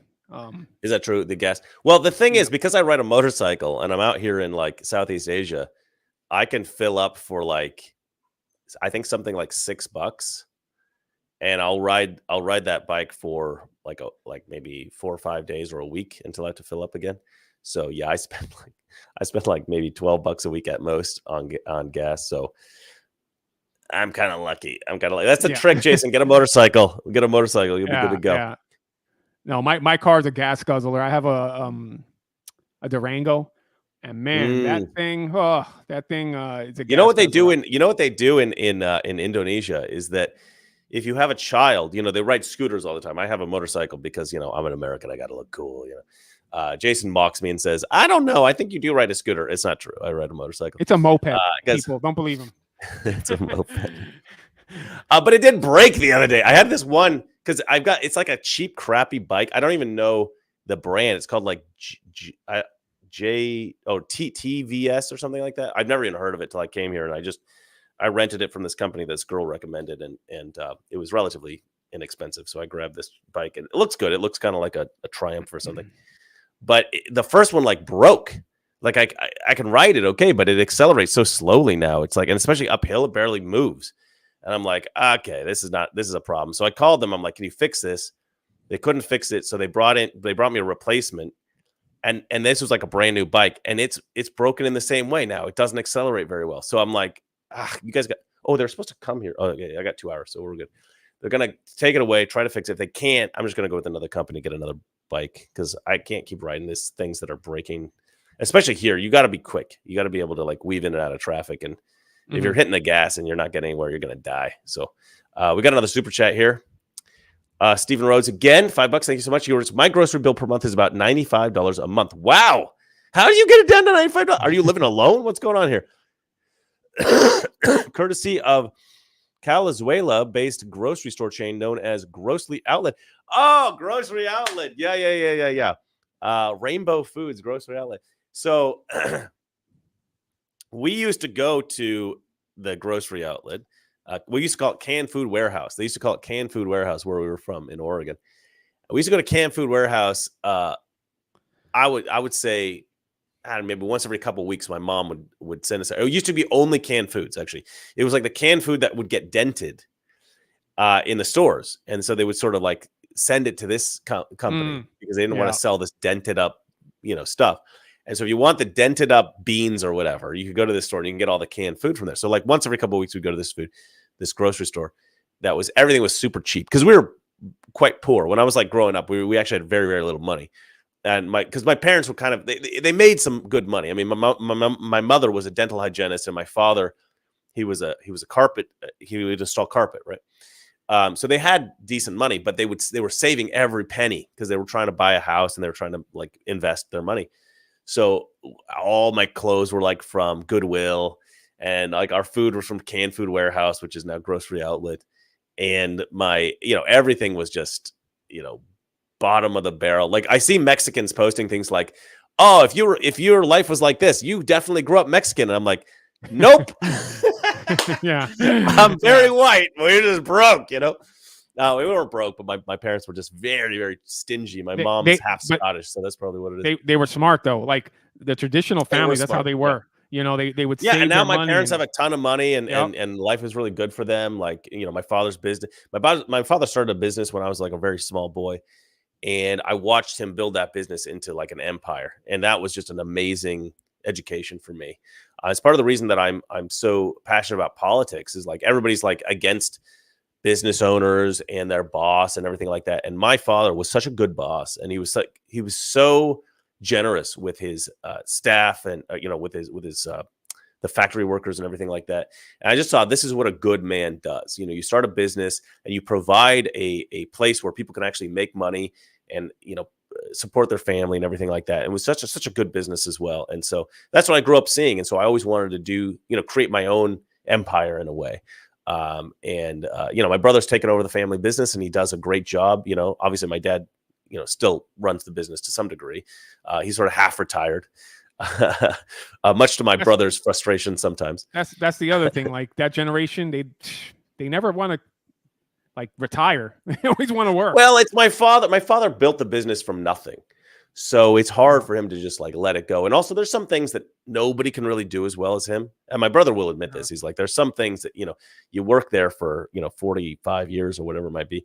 He's like, obviously my father, obviously dad's going to be able to do stuff I can't, he's just going to know things I don't know, so he comes in and he kind of takes care of a lot of that stuff. And my brother has a very different management style, but yeah, building businesses, that's really at the core of the American dream and what America is. And so we got to support that as much as we can. Unlike the Democrats who just want to build up the federal government and give you money. Yeah. Where's that money going to come from? Who knows? But that's what they want to do. All right, let me see what we got here next. Oh, this is a story that you shared. Biden apparently has said the words, I screwed up. Did you read this article? Oh, more Heidi Klum and Seal kissing. I don't know what is up with that. Yeah, it's such an annoying. But on mine, I don't have that. It's only coming up of yours. What are you looking at, Chris? I don't know. All right. President Joe Biden has conceded that he screwed up his debate against former President Donald Trump. I don't think he screwed up, actually. I think he did the best job he possibly could. But still insists that we're going to win this election. Are we? I had a bad night, Biden told Wisconsin radio host Earl Ingram in a pre-recorded interview that came out Thursday. Do you want to play that? Should we play that? It seems like it might be a long thing. So yeah. I don't anyways, think so. you read this article. He writes I screwed up. I made a mistake, but I learned from my father. Always got to bring up some stupid story. When you get knocked down, just get back up. And we're going to win this election. We're going to just beat Donald Trump as much as we did in 2020. He always says that he's got these stories from his pop. Oh, I got my stories from my pop, but it's always a lie. And I'll tell you how I know it's always a lie. It's Joe Biden pretending to be folksy. Oh, my father always told me never give up. You just made that crap up, dude. I'll tell you how I know this, because he's told a story at least twice. I've heard him say it at least twice. Where he says that when he was a young man, I think a teenager or something, he said him and his father had pulled up the car somewhere and they saw a gay couple kissing. And he said, I looked at my father because I was confused. And my father said to me, he said, they love each other, son. That's it. And I was like, okay. And I'm like, wait, what? So this would have been like, say, like the 1950s or something, right? Or probably the 1950s. Uh-huh. Joe Biden's a teenager, and his dad sees some two guys kissing, and instead of going, "What the hell?" He turns to his kid and he goes, "They love each other, son. That's all there is to it. They love each other." No guy in the 1950s would be like, "What the hell are you guys? This is weird." In the 1950s, they didn't have open homosexuality. That wasn't like a thing. Yeah. Literally everyone would have gone, what the hell is going on? This is weird. Yeah. He would have said, son, get in the car. I don't know what's going on here, but we got to get the hell out of here. Even if you give him the benefit of the doubt, at most, he would have said nothing. He just would have got the hell out of there. Right. Exactly. Come on, son. We're not talking about this, right? That's probably what he was.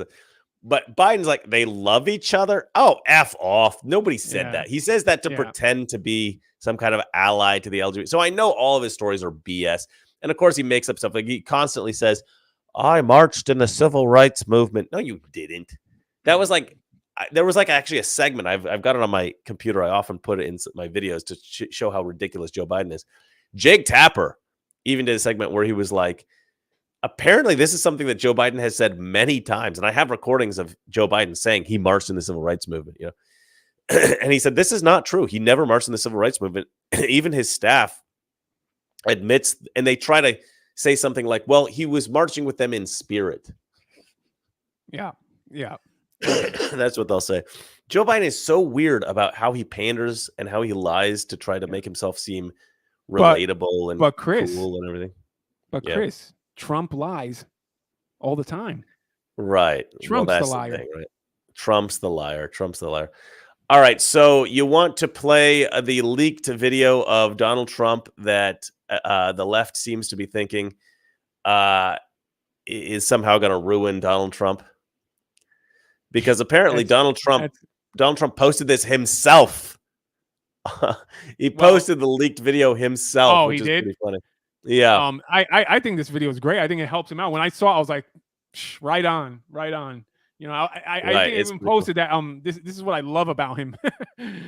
Okay, let's check this out. There's a little bit of swearing here, ladies and gentlemen, so you might want to shield your children's ears. How did I do with the debate the other night? Amazing. That old broken down pile of crap. Yeah. It's a bad guy. He just quit, He's quitting the race. Is that right? Yep. I got him out of the race. And that means we have Kamala. I think she's going to be better. She's so bad. She's so bad. It's just so fucking bad. So I just can't imagine. But can you imagine that guy dealing with Putin and the president of China, who's a fierce person? He's a fierce man. A very tough guy, and they see him. They probably can't. But they just announced he's probably quitting. Good. Yeah, that's amazing. Just keep knocking him out. Right? All right. So Trump has actually, in the beginning of the video, he's giving the guy a tip, and so that's why he wrote no tax on tips. Right? And it looks like 100. Is that 100? Maybe it's a 20. Maybe it's a 50. It's hard to see. But notice here, I just noticed this. What is this he's got on his arm here, Jason? What's that number? 47. That's number 47. Trump's basically like, yeah, I'm number 47, baby. I love that. That cracks me up. I just think that's awesome. Yeah, but what I mean, so he thinks actually Biden's going to drop out and it's going to be Kamala. And when he says she'll be better, I don't know if he means she's going to be better in the debates and stuff like that, or she's going to be even easier to beat. Because he then follows that up with, she's just terrible. She's going to be even better, right? She's going to be better to run against. Maybe that's what he's saying. It's kind of unclear what he's saying there. I don't know. What do you think? That was a great. I think he was saying that. I don't know. She's going to be a better president or something. And then he was like, "No, it's going to be a disaster." Yeah, because I don't think. I think they're going to have him run unless he was being sarcastic. Yeah, because he'll drop out after they cheat. So, did you see that video of Kamala dancing? They were spinning this and saying how he was saying how great Russia is and how Russia's better and stuff like that. They spinned Russia. It. Yeah, what are you talking about? Because he said about Putin. That Putin's in that leaked video. Yeah, like if you go back to the end part, he talks about Putin and Russia and how Putin is great at like would be greater than dealing with Kamala, I think it was. You'd have to replay it again. Hold on. I don't know what you're talking about. Give me a second. She's so bad. She's so pathetic. It's so amazing. It's just so fucking bad. So I just can't imagine. But can you imagine that guy dealing with Putin and the president of China, who's a fierce person? He's a fierce man. Very tough guy. Yeah, but he's saying that. No, I don't think you're right. He's saying that. But that's what I'm saying. They spinned it in a way. It was a lie that they're already lying about this video. How could they even spin it like that? Because I gotta look for it. Let me look for it. He's just saying she's gonna be impossible for her to. They played a video of Kamala dancing the other day. I don't remember. I'm trying to look for it, but oh yeah, here it is. Oh, this is unbelievable. This is. Oh my God, I've never seen anything so cringe in my entire life. Hold on. All right, I'm gonna swap this out for another one. I'm gonna play this Kamala dancing. You guys are gonna love this. Whew. This could potentially be our next president if Biden bows out. Oh, look at her go! Hey, look at the moves. So happy. Oh God. Oh my God. Oh, this is terrible. And I think that's her husband on the right. Hold on, they're going to pan the camera. There's her husband. Oh, my God. Oh, my God. Why would you do this? Yeah. I don't understand. Like, that pandering is so embarrassing. But that pandering, it's so embarrassing. Like, everybody can see what she's doing. Everybody can see what they're doing here. It's really pathetic. Somebody wrote the real Hawk Tua woman. True, that's a good one. Somebody's got to do. I got to make a meme like that. That is a good one. Yeah, that is pretty funny. I mean, I got to say, Trump's dancing also not that great. He does at all his campaign rallies. He goes. Yeah, but it's funny, It's I don't know. Maybe I'm biased, but it's like I don't know. There's something about it that's I don't know. It's weird. Maybe because I'm biased, but his dances. He's not trying. He's being Trump. He's not trying to be. It seems like the ultimate sort of old white guy dance, and it seems authentic, right? I think the reason Kamala Harris seems so cringe is because she, like you said, she seems like she's pandering. She doesn't seem like she's authentically enjoying herself and like getting into the groove of the music, which obviously she's trying to look like she's doing. I think Trump's that's how Trump moves, Yeah. That's just how Trump moves. So yeah, Kamala's trying real hard. Her husband's trying real hard to be like down with the cool black kids. The thing that drives me nuts about Kamala is she's essentially an Indian American, right? She's like mostly her mother's full blood Indian, like not Native American Indian, but like from India Indian. And her father's Jamaican, which I think means he's part white, part black. So she's a bit black. She's got like, a drop, as they say. And so, but she takes on the black persona entirely. You know, she's 100% black. If you talk to Kamala, she seems like, you know, she's putting on the black accent all the time. You know, what did she say in that last video that we watched? She says, they not like us, as they say. They not like us. Come on, Kamala. You grew up in Montreal, Canada, with an Indian mother. You are the least black person on the planet. You're less black than I am. You're less black than Jason. Jason grew up in New York. At least he's got that going. Let's see here. Are we? Oh, this is a good one. This is a good one. Do you want to talk about this stuff, or do you want me to move on? We can move on. We can move on. All right. I'm not going to be busy searching for that. Okay. All right. Thanks. Political polling shows. This is pretty cool. Let me go ahead. Let me go ahead and post this before I talk about it. Share screen. This is on X platform. Political polls says that before the election, I think it was before the election, Trump was up like 3 points or something. Now it's like 8. So he's bumped up quite a lot since the debate. So before the election, before the debate. Why did I say election? Joe Biden moment, ladies and gentlemen. Before the debate, Trump was up, I think, like 3 points or something. Now he's up 8. This is from a New York Times poll. I forget what the other. It's New York Times, and there's like a college that works with them. Anyway, so Trump's really bumped up quite significantly here, and then with likely voters, he's up 6. But here's the thing. Here's the thing.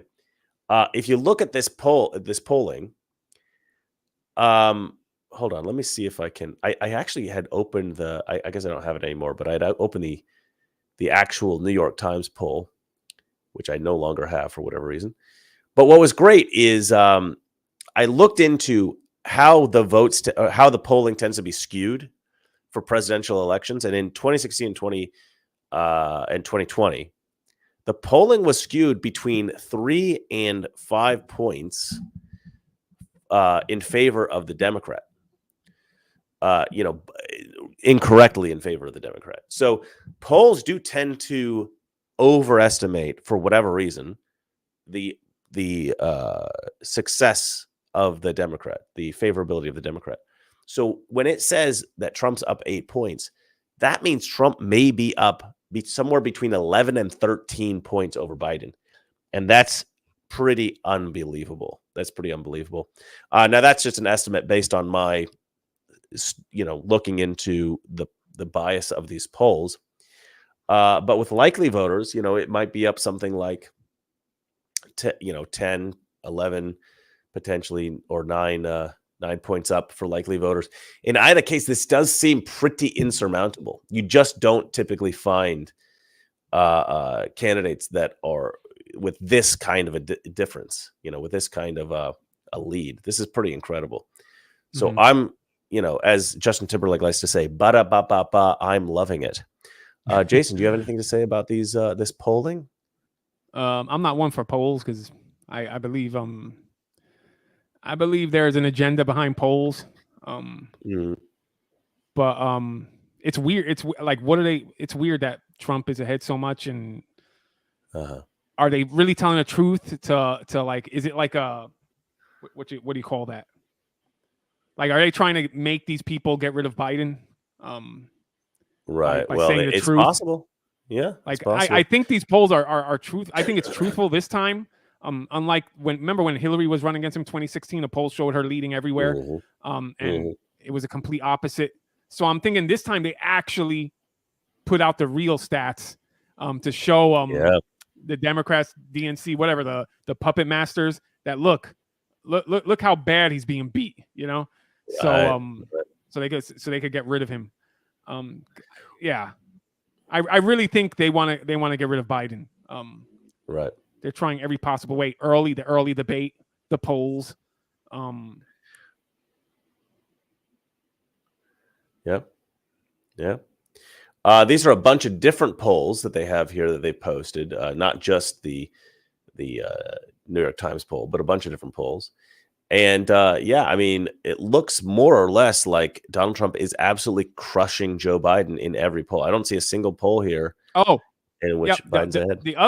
The the other reason why I think is maybe they're hoping people won't go out and vote. Our side won't go out and vote. It's like, oh, it's going to be a landslide. Yeah, like, so why landslide, bother? I don't have to go. So I got to remind people all the time, get out and vote. Vote early. Let's vote. look at this. I don't know why this only fill in the names 47. of your dead family members. I don't know why this only says 47 to 44. If like we saw Trump's up by, whatever it is, 8 in the general vote, and among registered voters and 6 among likely voters. But let's look at the with Kennedy. So with Kennedy, it looks like it has gone 38 to 42. So that's 4 points. But I don't understand this. You look at this, and this is 3 points, and then you look with Kennedy. With Kennedy, because that's ridiculous. Kennedy's going to take away from Biden votes. Yeah, that's what I'm saying. It says here with Biden versus Trump, it says 3 points. And then with Kennedy, it says 4 point difference. So actually, yeah, Kennedy's taken away votes from Biden, which is pretty good. But I don't understand that, because they've reported that Trump's up 6 among likely voters. So why is this only 3 and then 4? I don't understand. I don't know what's going on here. I find this all very confusing. But yeah, the average, if you look at all this, it looks like Trump's up in every poll. And in some cases with such a huge margin, like National Public Affairs poll has him up 10 points. It's mental. Yeah, this is this is like the too big to rig, beat the cheat level landslide, looks like. So hopefully this is all accurate and maybe they're trying to scare the loony base that they have to do something crazy. Who knows? Well, even if you were to do that, I don't know how that would help you, because even if the left at this point, I don't know if the left is that scared of Trump, because they're just like, I mean, what's the alternative? Effing Biden. I think after that debate performance, most Democrat voters are like, yeah, I don't want Trump, but I'm going to go fishing. Screw this. I'm done. I'm going to go hang out with my friends, have a couple beers, and screw this. I think Democrats have kind of just tuned out at this point. You see some people on Twitter, on X, saying I would vote for a shoebox before I voted for, Donald Trump, but these are the extreme lunatics. I think the vast majority of if you see CNN interviewing people oh, you voted for Biden, what are you thinking this time? They're like, I think I might not vote. They're just I can't vote for Trump, but I'm definitely. They'll fill in somebody else's name.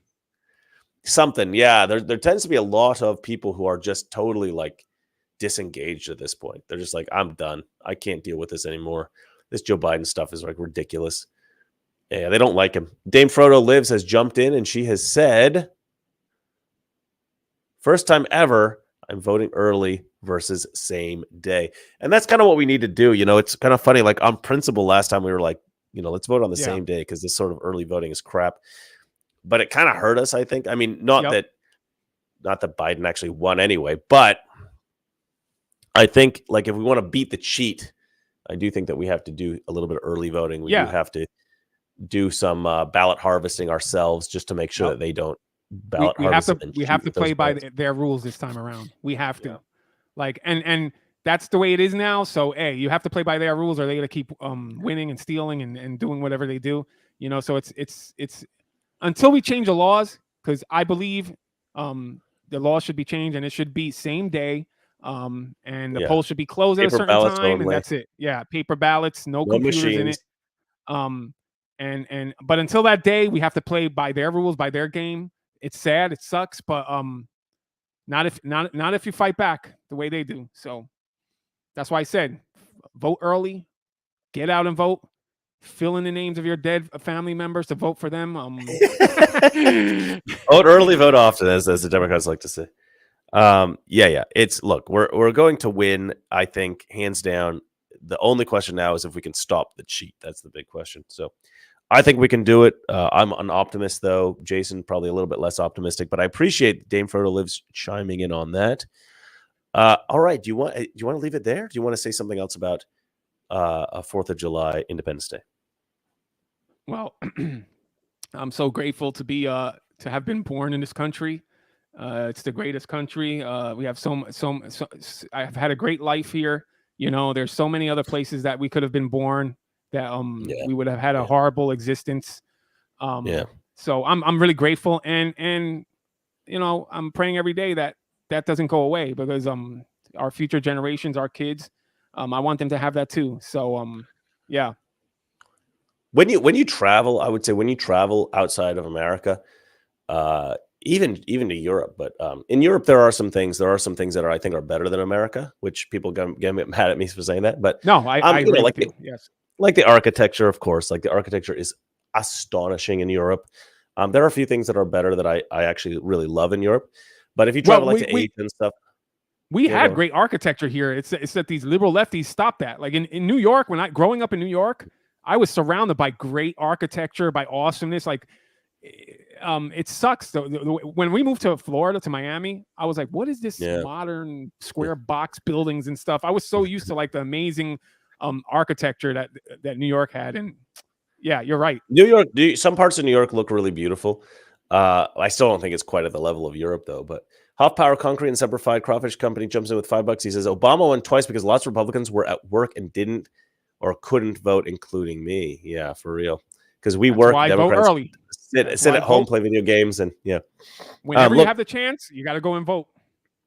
but look, you know, I've traveled not just to Europe, I've traveled to lots of different places around the world, and I can say, hands down, America is the best country in the world. Yes, I like some things about Europe, but man, America is fantastic for so many reasons. And like Jason said, we are very lucky to have been born in America, or if, you know, like his sister-in-law, very lucky to be able to be nationalized into the country. It really is the best country in the world. There are problems that we have. You know, I think obviously I think there is a cultural decline in America, Democrats. which I find essentially, yeah. I mean, that's what that's where I was going. Thanks for what do you call it? Like, spoiler alert. Yeah, and that wasn't really a joke, but the punchline before I could even get the joke out. No, yeah. Look, it's Democrats. You know, it's the Democrat culture in America. There is this sort of decline in American culture. We used to be like even in the 80s when I was growing up, like we were talking about last time, like we had different TV shows.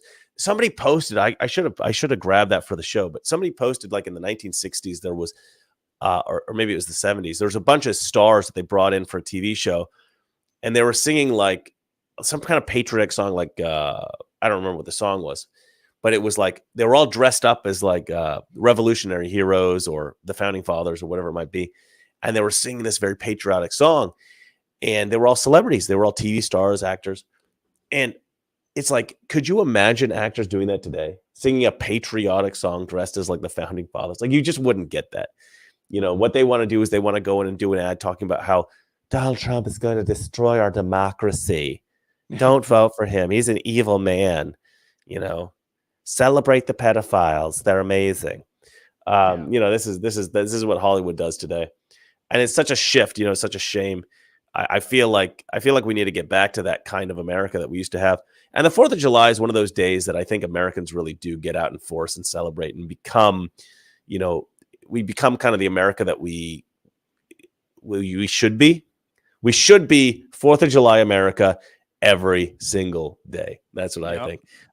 Stephen Rose jumps in one more time with $5. He says voter ID should be a requirement once Trump takes office in 2025. Yeah, we need to have a lot of changes to our voting system. Yep. We need to have some national rules. You know, we leave it up to the states, which I normally like, but Democrat states are trying to rig things. So we need to have some regulations in place. You know, we don't like regulations on the right so much, but in this particular case, I think we do have to have some of that, some guidelines there.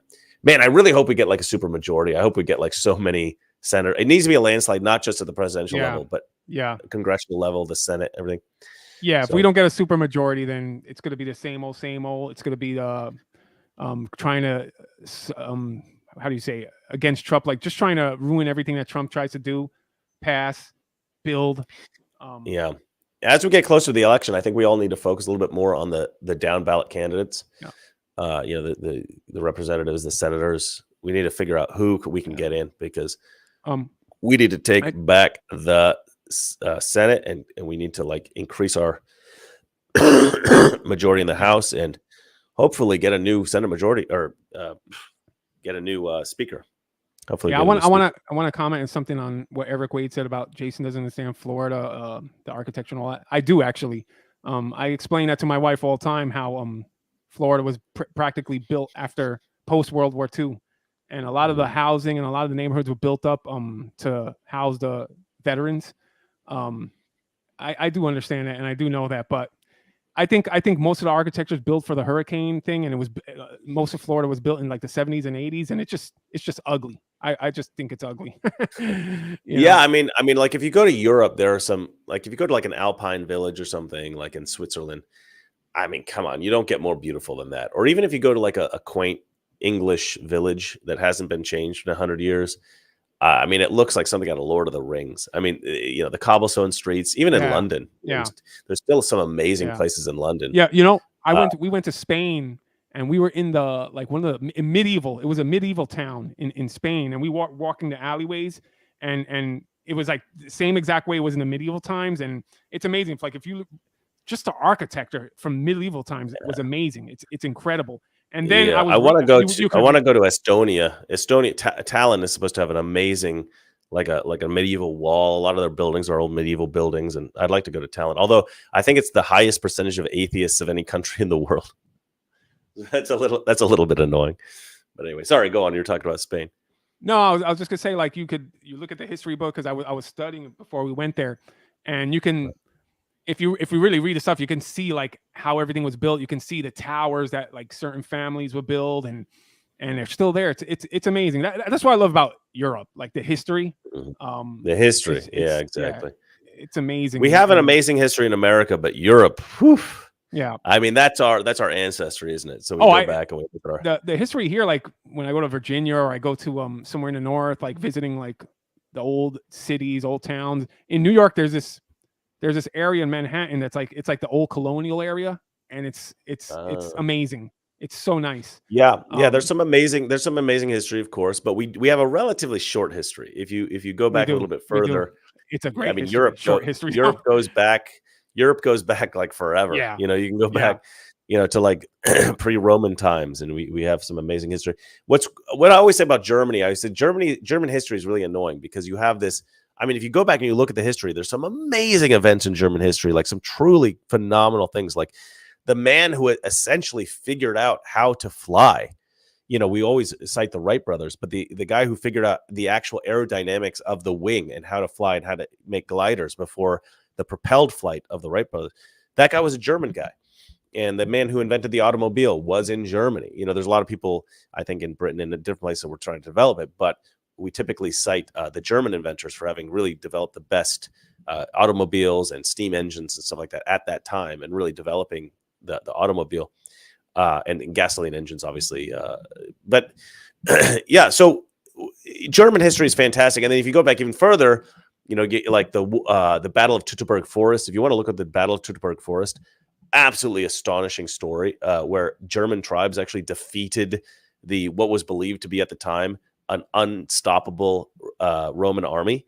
And once the Battle of Teutoburg Forest took place and they absolutely slaughtered the entire Roman legion or whatever it was, the Romans just said, you know what? Screw Germany. We're not going in. We're just like, leave them alone. They're too crazy. And then they never really took Germany. I mean, they went in a few more times, campaigns to like try to take back some of the stuff that had been taken from them from the Germans, and they caused a little bit of trouble. But for the most part, they never really took Germany. A phenomenal history, but it's all basically hidden at this point because we only ever study about 20 years of German history. Yeah, exactly. There's these 20 years around like 1930 to 1950, like that whole era. Exactly. And that's the only time we learn about it in Germany. It's terrible. It's such a shame. I mean, maybe a little bit World War I era, but it's amazing. I know it's 4th of July. I know it's Independence Day, but there's so many stories I have about Europe, like the search we went on to find the battlefield of Agincourt with you know, that's cool. France against England. It was an adventure. We actually found it, and it's in the middle of nowhere. But anyhow, that's another time for another story. But you know, it's just cool because it all relates. I feel like the American history is a continuation of European history. Yes, exactly. And I don't think either one is, you know, better or worse than the other. It's all one. the history of the European Yeah. people. That's what I say. And we're a specific subcategory of that. We're Americans, you know. And that's what I'm saying. Like it's a Western history. It's America was The history of Western only the civilization. product. It was only the product of what Europe did, the growth of Europe, what they've accomplished, what they managed to do. You know, like the Magna Carta and all that stuff. America is just a product of that, and we were able to perfect that. The problem is we are now regressing from that. We are regressing. We are regressing. It's crazy. It's crazy and it's sad and it's really sad. But America's still an awesome place. I think that good Americans will continue to. I do think we'll bounce back from this kind of I would say darker era. I mean, we live in a time that's actually an amazing time. You know. We often think about, oh, it would be cool to live in the Middle Ages. Oh, it would be cool to live in the 80s again and that kind of thing. But I mean, you think about the fact that you have the entire history of literature of the world on your phone right now. Yeah, like you can access every book ever written. We have every kind of form of entertainment. Yeah. Yeah. You know what's funny? Like I'll tell my wife, like I was like, oh, I was meant to be born in like the 1800s, and she's like, but everybody died like at 20. And I'm like, you know what? You're right. You're right. Well, that's a little bit of misnomer. Yeah. I mean, she would say things like people would die giving birth a lot, and I'm like, people probably stunk. Well, it's funny. Like I see these Indonesian guys riding around on the scooters. And they'll be smoking cigarettes on the scooter. They like are driving and smoking cigarettes. It's like they don't even wait until like they stop and like hang out for a minute and smoke the cigarette. They're smoking 24 hours a day. I'm like, these people are gonna die at 25. Like they start smoking at like 13 and they just smoke the rest of their life, just every single second of every day. It's crazy. I've never seen people smoke so much.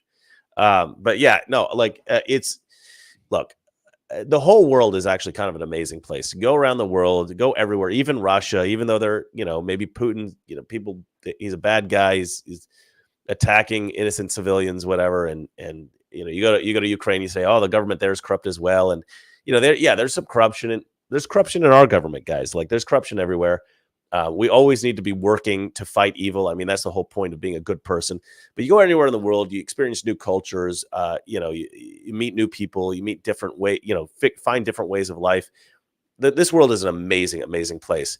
And I will say sometimes we do forget, though. I think that it's great to travel. Like what I'm doing is amazing for me because it does give me a perspective and does make me recognize how lucky we are to be Americans and to have been born in America. And America really is, I believe, the best country in the world.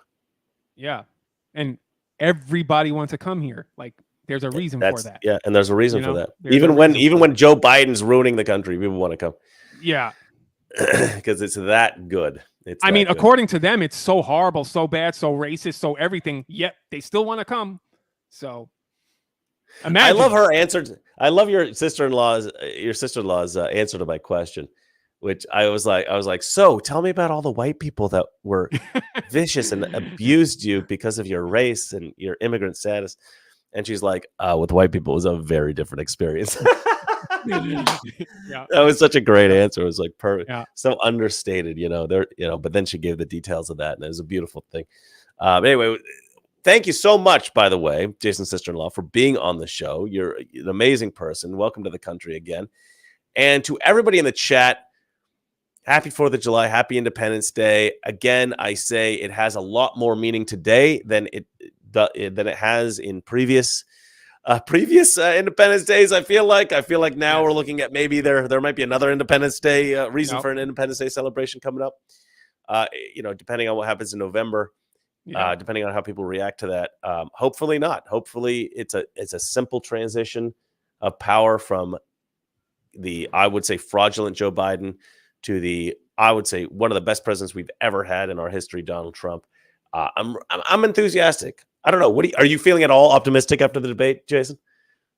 I am. I'm feeling optimistic. Wow. Yet. Wow. You still got to be careful, like I said, you got to be realistic. Yeah. Like I said, get out and vote, man. Get out and vote because if Biden wins another 4 years, that's it. 4th of July, done. It's over with. So yeah, I'm a bit more optimistic now. Awesome. But Yeah. Okay. I'll leave it at that. I don't want to say anything else. I don't want to ruin it. Happy Independence Day, everybody. Happy Independence Day to you, my brother from Happy Miami. Independence Day. From two old guys with great hair. Happy Independence Day, and we will see you next time. And remember, it's not that our liberal friends are ignorant. It's just that they know so much that isn't so, and they hate the 4th of July. We, on the other hand, we love it. Good night, everybody.